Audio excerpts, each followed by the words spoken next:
ಎಲ್ಲರಿಗೂ ನಮಸ್ಕಾರ. ಒನ್ ಕರ್ನಾಟಕಕ್ಕೆ ಸ್ವಾಗತ.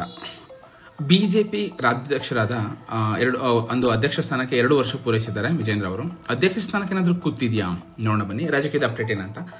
ನೀವೇನು ನನ್ನ ಯೂಟ್ಯೂಬ್ ಚಾನಲ್ಗೆ ಸಬ್ಸ್ಕ್ರೈಬ್ ಆಗಿಲ್ಲ ಅಂದರೆ ದಯವಿಟ್ಟು ಸಬ್ಸ್ಕ್ರೈಬ್ ಮಾಡ್ಕೊಳ್ಳಿ. ಇದೇ ರೀತಿ ನಿಮಗೆ ಹೆಚ್ಚಿನ ಅಪ್ಡೇಟ್ಸ್ ಸಿಗ್ತಾ ಹೋಗುತ್ತೆ. ರಾಜ್ಯ ರಾಜಕೀಯದಲ್ಲಿ ನಾಯಕರ ಬದಲಾವಣೆಗಳು ಏನಿದೆ ಚರ್ಚೆಗಳು ತೀವ್ರವಾಗಿ ನಡೀತಾನೆ ಇದೆ. ಅತ್ತ ಕಾಂಗ್ರೆಸ್ನಲ್ಲಿ ಮುಖ್ಯಮಂತ್ರಿ ಬದಲಾವಣೆಗಳು ಏನಾದ್ರು ಆ ಚರ್ಚೆಗಳು ನಡೀತಾ ಇದ್ರೆ, ಇತ್ತ ಬಿಜೆಪಿ ನಾವು ಅಧ್ಯಕ್ಷರನ್ನ ಚೇಂಜ್ ಮಾಡಬೇಕು ಅನ್ನೋ ಚರ್ಚೆಗಳು ಕೂಡ ಜೋರಾಗಿದೆ. ಓಕೆನಾ? ಸೊ ಅಂದ್ರೆ ರಾಜ್ಯಾಧ್ಯಕ್ಷರ ಒಂದು ಬದಲಾವಣೆ ಚರ್ಚೆ ಜೋರಾಗಿದೆ. ಬಿಜೆಪಿ ರಾಜ್ಯದ ಅಧ್ಯಕ್ಷರಾದ ವಿಜೇಂದ್ರ ಸ್ಥಾನಕ್ಕೆ ಕುತ್ತು ತರುವಂತಹ ಹೇಳಿಕೆಗಳು ಕೆಲವು ಪಕ್ಷದಲ್ಲಿ ಯಾರಿದ್ದಾರೆ ಅವರಿಂದನೇ ಬರ್ತಾ ಇದೆ. ಇದರ ನಡುವೆ ಬಿಜೆಪಿ ರಾಜ್ಯಾಧ್ಯಕ್ಷರಾಗಿ 2 ವರ್ಷ ಪೂರೈಸಿದ್ದು ವಿಜೇಂದ್ರ ಅವರೇ ಅಧ್ಯಕ್ಷರಾಗಿ ಮುಂದುವರಿತಾರಾ ಅನ್ನೋ ಒಂದು ಪ್ರಶ್ನೆ ಕೂಡ ಉದ್ಭವ ಆಗಿದೆ. ಇನ್ನು BY ವಿಜೇಂದ್ರ ಅವರು ಕರ್ನಾಟಕ ರಾಜ್ಯದ ಭಾರತೀಯ ಜನತಾ ಪಾರ್ಟಿಯ ಅಧ್ಯಕ್ಷರಾಗಿ ಇಂದಿಗೆ 2 ವರ್ಷಗಳನ್ನ ಪೂರೈಸಿ ಯಶಸ್ವಿಯಾಗಿ ಪೂರೈಸಿರುತ್ತಾರೆ. ಈ ಸಂದರ್ಭದಲ್ಲಿ ಬಿಜೆಪಿ ಕಚೇರಿಯಲ್ಲಿ ನಡೆದ ಸರಳ ಸಮಾರಂಭದಲ್ಲಿ ಪಕ್ಷದ ಹಿರಿಯರ ಸಮ್ಮುಖದಲ್ಲಿ ಗೌರವ ಶುಭ ಕೋರುತ್ತಾರೆ ಅವರಿಗೆ.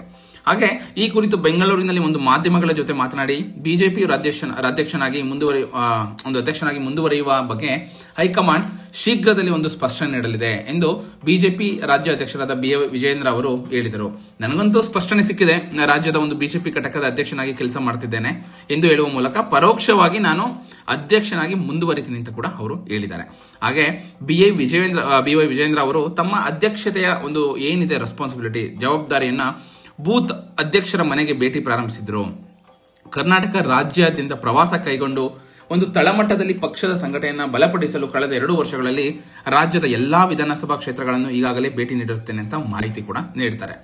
ಇನ್ನು ಅವರ ನೇತೃತ್ವದಲ್ಲಿ ಕೈಗೊಂಡ ಮೈಸೂರು ಮೂಡ ಹಗರಣ ಪಾದಯಾತ್ರೆ, ವಾಲ್ಮೀಕಿ ಹಗರಣ ಕುರಿತಾದ ಹೋರಾಟ, ಬೆಲೆ ಏರಿಕೆ ಖಂಡಿಸಿ ನಡೆದ ಅಹೋರಾತ್ರಿ ಧರಣಿ, ಬೆಲೆ ಏರಿಕೆ ವಿರುದ್ಧ ರಾಜ್ಯಾದ್ಯಂತ ಕೈಗೊಂಡ ಜನಾಕ್ರೋಶ ಯಾತ್ರೆ, ಕಬ್ಬು ಬೆಳೆಗಾರರ ಹೋರಾಟ, ರಾಜ್ಯ ಸರ್ಕಾರದಿಂದ ಪರಿಶಿಷ್ಟ ಜಾತಿ ಮತ್ತು ಪರಿಶಿಷ್ಟ ಪಂಗಡದ ಅನುದಾನದ ದುರ್ಬಳಕೆ ವಿರುದ್ಧ ಹೋರಾಟ, ಹೀಗೆ ರಾಜ್ಯ ಸರ್ಕಾರದ ಶೂನ್ಯ ಅಭಿವೃದ್ಧಿಯ ವಿರುದ್ಧ ನಡೆಸಿದ ಹೋರಾಟಗಳ ಮೂಲಕ ಜನಸಾಮಾನ್ಯರ ದೈನಂದಿನ ಸಮಸ್ಯೆಗಳ ಕುರಿತು ಸರ್ಕಾರ ಗಮನ ಸೆಳೆದು ಕಾಂಗ್ರೆಸ್ ಸರ್ಕಾರದ ಜನವಿರೋಧಿ ಆಡಳಿತ ವಿರುದ್ಧ ಹೋರಾಟ ರೂಪಿಸುವಲ್ಲಿ ನೇತೃತ್ವ ವಹಿಸಿರುತ್ತಾರೆ ಇವರು. ಓಕೆನಾ?